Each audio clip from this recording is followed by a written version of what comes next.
ہرگز آپ کا وجود نہیں ہو سکتا ہے۔ لیکن اسلام میں دولت کمانا عزت سمجھا گیا ہے، جیسے حدیث کے اندر ملتا ہے عزت و توقیر کی طرف جاؤ۔ اس کا مطلب کیا ہوا کہ کام کاج کی طرف جاؤ۔ ایسا نہیں ہے کہ گھر میں بیٹھے رہو، اللہ تو رازق ہے، اللہ نے تو کہا ہے وَمَا مِن دَابَّةٍ فِي الْأَرْضِ إِلَّا عَلَى اللَّهِ رِزْقُهَا وَيَعْلَمُ مُسْتَقَرَّهَا وَمُسْتَوْدَعَهَا، کہ زمین پر کوئی ایسا رہنے والا نہیں ہے جسے میں رزق نہیں بھیجوں گا۔ تو ہم گھر کے اندر بیٹھ جائیں کہ اللہ رزق اتار دے گا، ہمارے چھت سے منہ و سلوہ اترنے والے ہیں۔ عزیزان محترم، ایسا ہرگز ہونے والا نہیں ہے۔ آپ کو کام کاج کرنا پڑے گا، کاروبار کرنا پڑے گا۔ اسی لیے اسلام نے کہا کہ مزدور کا پسینہ سوکھنے سے پہلے اس کی مزدوری دے دو۔ جو مزدور کی بہت آج ہمارے معاشرے میں ہوتا ہے، کام کروا لیا، کلر کروا لیا، ہم نے جو ہے وہ بلڈنگ بنوا لی، گھر بنوا لیا، اور جب جو ہے وہ پیمنٹ کرنے کی باری آئی تو اب ہم نے نفس نکالنا شروع کر دیا کہ تو نے وہاں پر دفعہ چھوڑا، تو نے وہاں پر گسائی نہیں کی، تو نے دیوار کو ٹیڑھی بنایا، تو نے فلانا کیا، تو نے یہ کیا، تو نے وہ کیا، تو نے امکانہ کیا۔ کتنی باتیں ہوتی ہیں اور مزدور کی مزدوری کاٹ لی جاتی ہے۔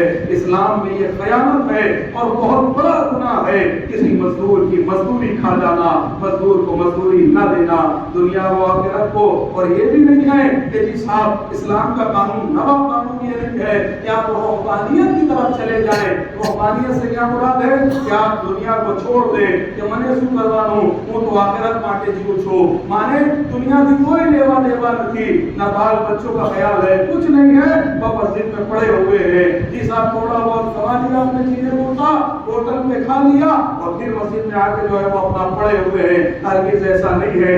اسلام اس قانون کو نہیں مانتا ہے کہ تم جو ہے وہ دنیا کو چھوڑ دو آخرت کے لیے۔ نہیں جی صاحب، دنیا کو نہیں چھوڑنا ہے آخرت کے لیے، اور نہ آخرت کو چھوڑ دینا ہے دنیا کے لیے۔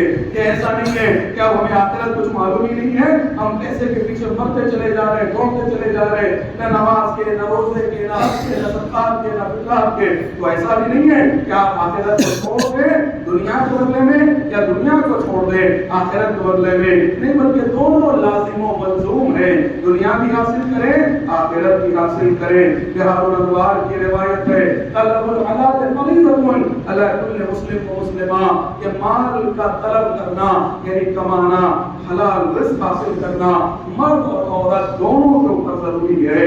یہ مرد بھی کما سکتا ہے، کمائے، اور عورت بھی اگر کما سکتی ہو اپنے حدود کے دائرے میں رہ کر اپنے آپ کو بالکل، جس کو کہیے کہ اپنے حدود سے باہر نہ نکل کر، عورت کو بھی کمانے کا حق ہے، اور اسلام نے اس چیز کو واجب قرار دیا ہے۔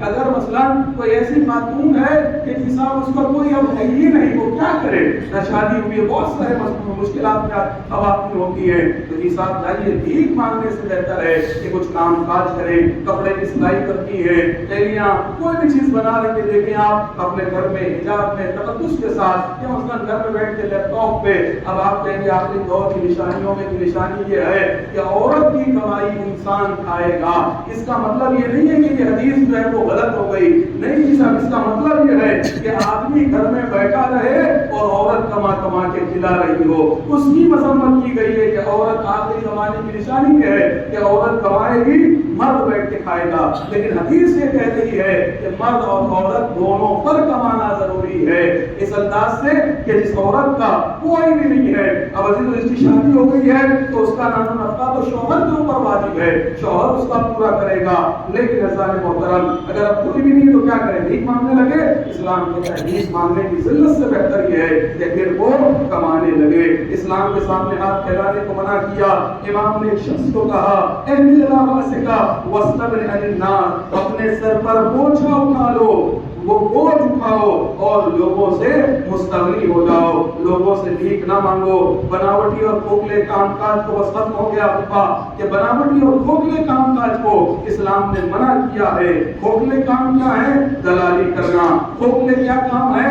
واسطہ بن جانا، دو لوگوں کا کاروبار سیٹ کرانا ہے، ہم بیچ میں پڑھ کے کاروبار سیٹ کرائے ڈال رہے ہیں، زمین بک رہی ہے ہم دلالی، دکان بک رہی ہے ہم دلالی۔ یہ کھوکھلے کام ہے، اس لیے کہ پرماننٹ دھوکے نہیں ہے، ہو گیا تو ہو گیا، نہیں ہوا تو نہیں ہوا، اگر ہو گیا تو ٹھیک ہے آپ کے بچے کھا پی لیں گے، لیکن اگر نہیں ہوا تو کیا بھیک مانگو گے، کیا دوسروں کے سامنے ہاتھ پھیلاؤ گے؟ اسلام نے کہا کھوکھلے کام نہیں کرو۔ اب عزیزو بزرگان دین بہت زیادہ اس کے اندر آئے گا انشاءاللہ آپ کے سامنے بیان کروں گا، بس شاید یہ آخری صلوات پڑھیں محمد والے محمد۔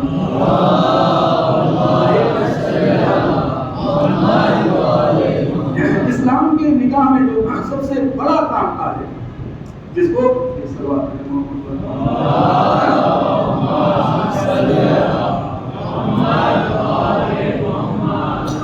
اسلام نہیں چاہتا ہے کہ آپ تولیدی کام کریں، اسلام نے تولیدی کام کو زیادہ اہمیت دی ہے۔ تولیدی کام سے مراد کیا ہے کہ آپ کا اپنا پروڈکٹ ہو، جسے ہم نے چھوڑا ہے غیروں نے اپنا لیا ہے، ہم مزدوری کر رہے ہیں، اسلام تولیدی کام کو چاہتا ہے۔ اسلام 14واں قانون اسلام کا یہ سب سے اہم نقطہ، اسلام تولیدی کام کی طرف زیادہ توجہ دیتا ہے، اپنا پروڈکٹ ہونا چاہیے، ہم نے اسے چھوڑ دیا ہے اور غیروں نے اسے اپنا لیا ہے۔ اسلام کہتا ہے زراعت کرو، مویشی آپ کے پاس جانور ہوں، جب عزیزوں اس لیے تولیدی کام ہے نا، وہ جانور 2 ہوں گے تو 2 سے 10 ہوں گے، 2 سے 10 سے 20 ہو جائیں گے، 20 سے 50 ہو جائیں گے۔ زراعت ہوگی 1 دانہ ڈالو گے اس سے 50 دانے۔ اب چونکہ کل کا دور وہ تھا زراعت کا، مویشی کا، تو اس کی مثال دی گئی، لیکن آج کا دور ہے پنکھے بنائیں، بلب بنائیں، جو بھی ہے پروڈکٹ، وہ اسلام کہتا ہے تولیدی کام ہونے چاہیے، آپ اپنی طرف سے ایجادات کریں۔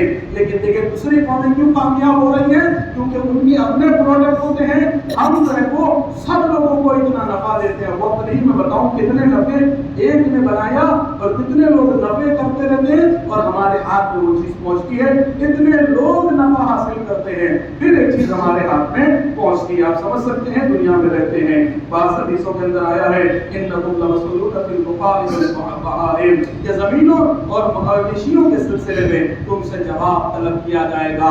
ایسا نہیں ہے کہ تم ہاتھ پہ ہاتھ دھر کے بیٹھ جاؤ، کچھ نہ کرو، ہاتھ پھیلانے لگو، نہیں جی صاحب، ہمارا اپنا پروڈکٹ، ہماری اپنی چیز، ہماری اپنی ایجاد ہونی چاہیے۔ جب ہم اسلام کو چھوڑیں گے تو ظاہر سی بات ہے پریشان حال ہوں گے۔ آج ساری دنیا کے اندر اسلام اور اسلامی کنٹریاں جو پریشان ہیں کہ ان کے اپنے پروڈکٹ نہیں ہے بلکہ ان کو دوسروں کے اوپر ڈیپینڈ ہے۔ اسلام کہتے ہیں آپ کا اپنا ہو لیکن ہم جو ہے وہ دوسروں کے محتاج ہوئے جا رہے ہیں۔ تو عزیزو آئیے بارگاہ خداوندی میں دعا کریں، اللہ ہم سب کو قوانین اسلام کی روح میں جینے کا سلیقہ عنایت فرمائے، ہماری عبادات اور اطاعات کو قبول فرمائے۔